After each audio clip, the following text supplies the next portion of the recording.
All right, so get ready because we're about to do a deep dive today into The Psychology of Money by Morgan Housel. This one's going to change how you think about money, but not by like throwing a bunch of complex formulas at you, more by like exploring the fascinating ways our brains actually work when it comes to finances, you know? Yeah, I'd say it's more like uh, a collection of short stories Mm-hmm. that reveal those kind of less talked about, more psychological aspects of money. Yeah. The things that actually a lot of times end up being the most important. Exactly. And we're going to unpack why getting your own money psychology is so important. It's not about becoming like a Wall Street whiz or something. It's about making smarter financial choices in your everyday life, no matter what your level of expertise Right. is. And Housel, right out of the gate, he emphasizes that financial success is not always about what you know, like book smarts. It's about how you behave. You could be a total genius, have a perfect understanding of all the strategies and all that, but if you can't manage your emotions or stick to a plan, all that knowledge, it might not get you very far, right? Yeah, no, for sure. And he uses this great story about this tech genius he knew back when he was working as a valet, actually. Oh, wow. Yeah, so this guy designed a key component in Wi-Fi routers in his 20s. Started and sold multiple successful companies, Wow. like a true rock star in the tech world, you know? But when it came to like his personal finances, disaster, like total disaster. He'd constantly be like flashing cash around, bragging about his wealth, even in situations where it was like totally inappropriate. Oh, man.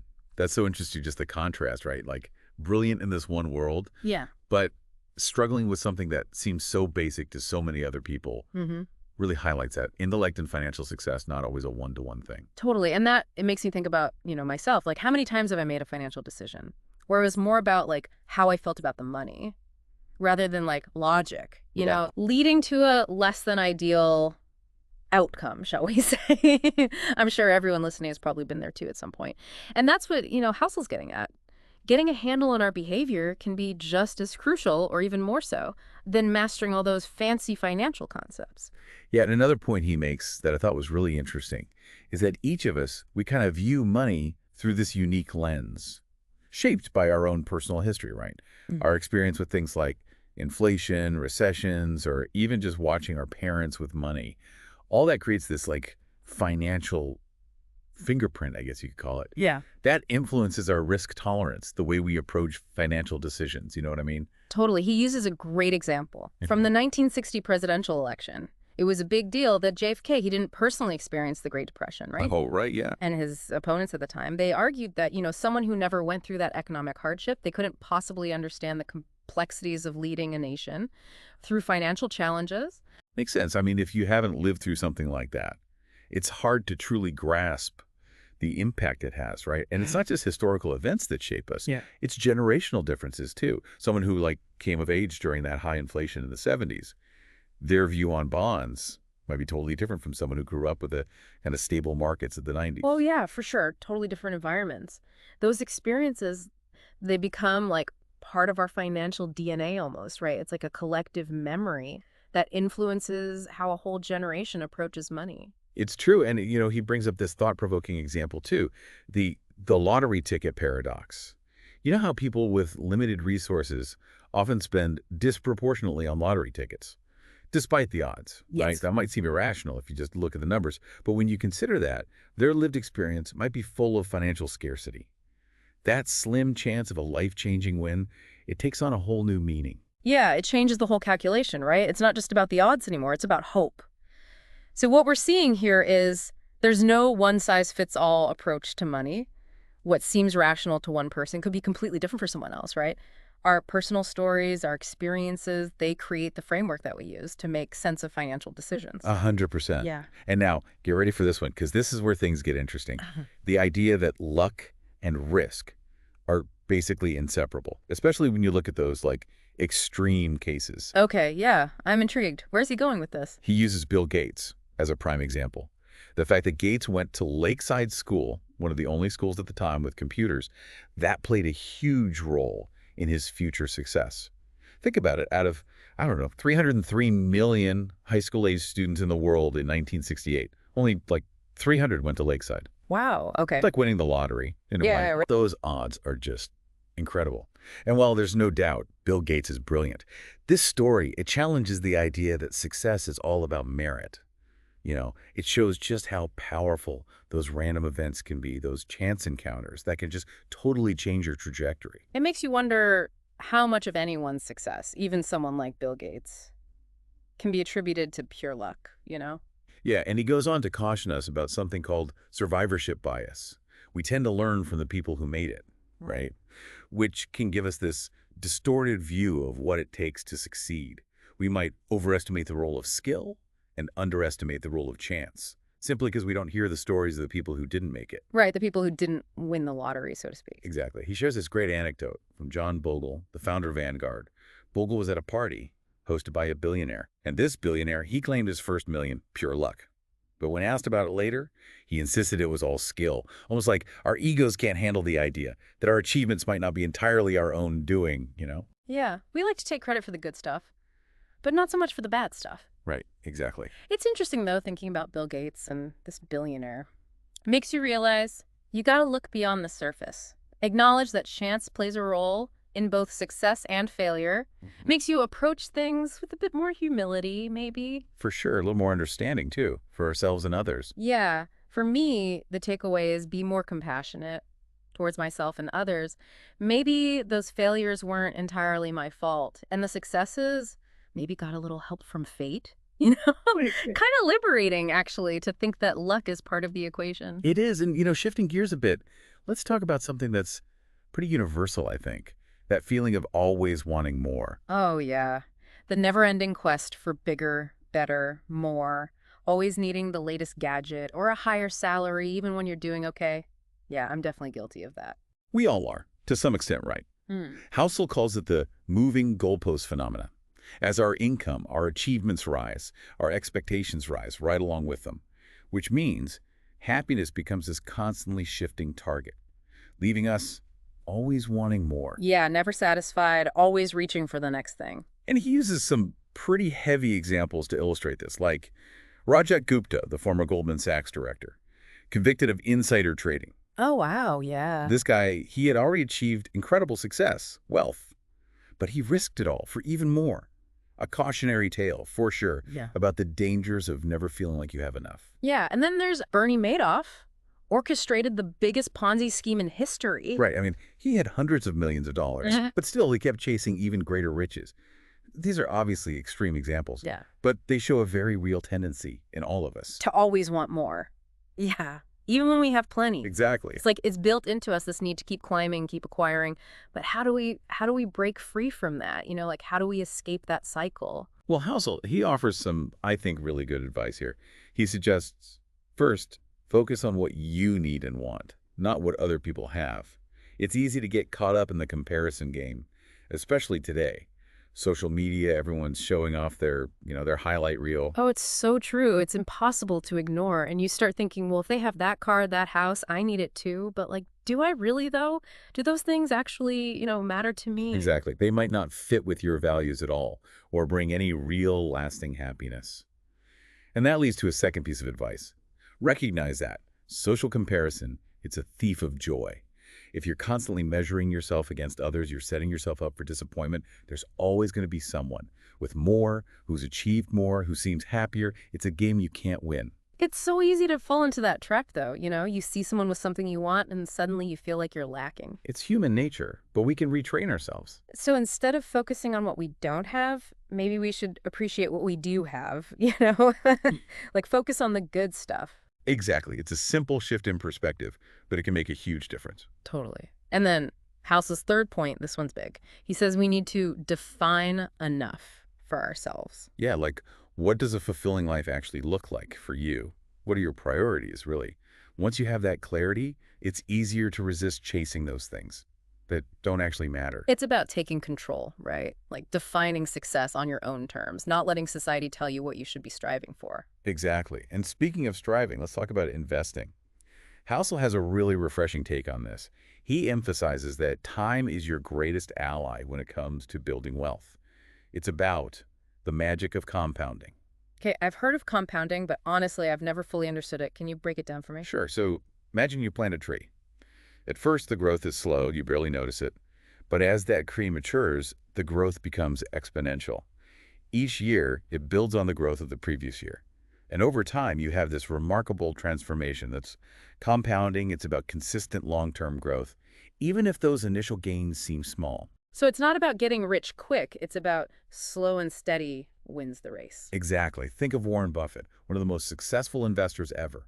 Most of his wealth accumulated after he turned 50. Wow, really? Yeah, it shows you the power of patience, of longevity in investing. Okay, so even if you don't have a ton of money to invest right now, if you start early, stay consistent, you can still see big growth over time. That's the key, starting early and letting time do its thing. Housel even did a thought experiment, showing that if Buffett had started investing later, his net worth would be a fraction of what it is today. Wow, that's pretty amazing. It makes investing seem a lot less intimidating, you know? You don't need to be an expert or have a ton of money to get started. That's the beauty of it. And on that note, let's move to another interesting concept from the book, embracing room for error. He makes this great analogy comparing investing to blackjack. Oh, okay, tell me more about that. I'm intrigued. So picture a skilled card counter at a blackjack table. They understand the odds, they know when they have an advantage. But even then, they never bet everything on a single hand. Yeah, that would be risky. You could lose it all in one go.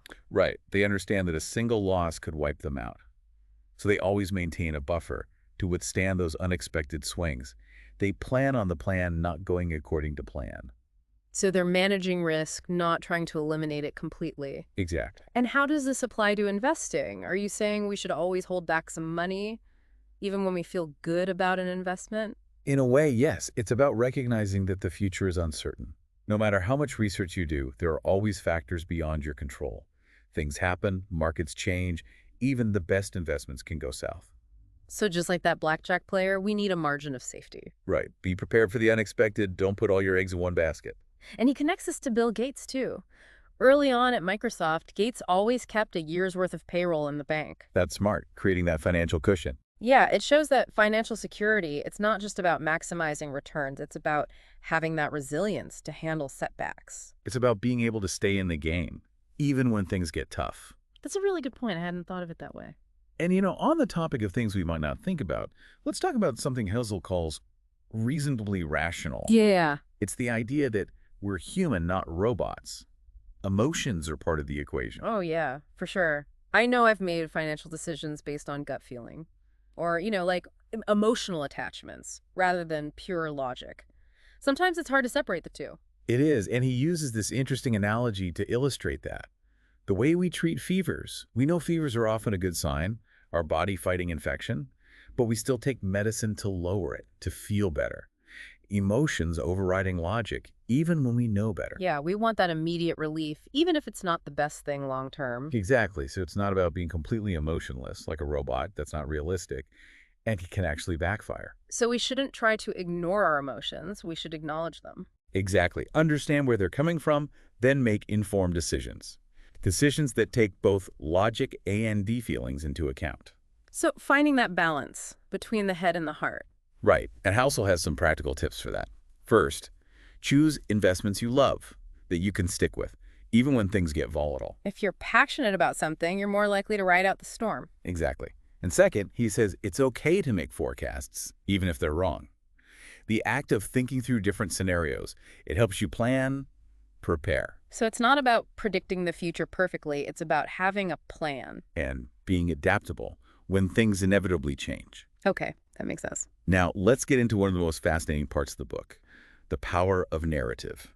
Housel argues that the stories we tell ourselves about the economy, about companies, even about money itself, they can have a bigger impact than the actual facts and figures. Oh, wow, that's interesting. Like, are beliefs about money actually shaping our reality? Exactly. He uses the 2007-2009 financial crisis as an example. The underlying economy, it was relatively unchanged at the start of the crisis, but the narrative shifted. People lost confidence in housing, in banks, and that triggered a chain reaction of fear, leading to a recession. So it was like a self-fulfilling prophecy almost. In a way, yes. And the takeaway is the stories we tell ourselves about money, they can be just as powerful as the money itself. So we need to be aware of those narratives, those stories. Think critically, question what we're being told, whether it's by the media, advisors, or even our own inner voice. Absolutely. Don't just accept things at face value. And that brings us to another important topic, saving. Housel makes this compelling comparison between saving and finding more energy during the oil crisis. Okay, I'm not sure I follow. How are those two things connected? Think back to the 70s during that oil crisis. The world didn't just solve it by finding more oil. We also became more energy efficient, more fuel efficient cars, energy conscious homes, doing more with less. Ah, I see. So saving is about creating a gap between what we have and what we want, like stretching our resources further. Exactly. Saving isn't about deprivation, it's about gaining control, creating options. Investment returns, they're uncertain, out of our control.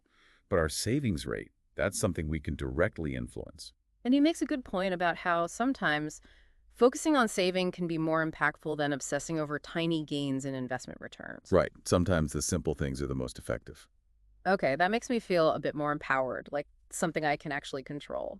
And now for the grand finale, Housel's most thought-provoking idea, redefining wealth, challenging the idea that wealth is all about flashy possessions. He argues that true wealth, it's often invisible. I love that. I've always felt that way. True wealth is about freedom, security, not just stuff. Exactly. He tells this story from his valet days, surrounded by luxury cars, symbols of wealth, but realizing they didn't actually reveal anything about the owner's finances. Some of those people might have been drowning in debt. Appearances can be deceiving. For sure. And he even quotes Rihanna's financial advisor, who, after Rihanna almost went bankrupt, told her, was it really necessary to tell her that if you spend money on things, you will end up with the things and not the money? Wow, that's pretty blunt. But it's a good reminder, things don't equal wealth. In fact, they can often be the opposite. It's about the difference between being rich and being wealthy. Mhm. Rich is about income, appearances. Wealth is about assets, options, security. Yeah, it's about having, the freedom to make choices, to do what you want, to deal with whatever life throws at you without being tied down by money problems, building a life you actually want, not just chasing after, fancy stuff. It really gets you thinking about what's truly important. It's about having options, flexibility, not just a big paycheck or a nice car. And that ties back to what we were talking about earlier, social comparison. If we define wealth by what everyone else has, we'll always be chasing something we'll never actually catch. It's a recipe for unhappiness, for Yeah. sure. But if we define it based on our own values, our own goals, suddenly it becomes a lot more attainable and a lot more meaningful. And Housel, he asks this really powerful question. What would you do with your life if you didn't have to worry about money? Ooh, that's a good one. It makes you think beyond those financial limits and consider what really matters. It's not about the money itself, it's about what the money allows you to do. Exactly. And in the end, that's what the psychology of money is all about. It's not about becoming some financial guru or memorizing formulas. It's about understanding your own relationship with money, recognizing your biases, making choices that align with your values, your goals. I gotta say, this deep dive, it's been a real eye-opener for me. It makes you realize your financial journey, it's as much about understanding yourself as it is about understanding, the markets and all that. 100%. Self-awareness is key. And speaking of things to be aware of, House leaves us with one final thought. Oh yeah, was it? He asks, what's one belief you have about money that might be holding you back? And where did that belief come from? Ooh, that's a good one. Gets you thinking. It does, right? So often we just operate on autopilot with these ingrained beliefs about money without ever questioning them. Like, where did they come from? Are they even true? Are they helping us?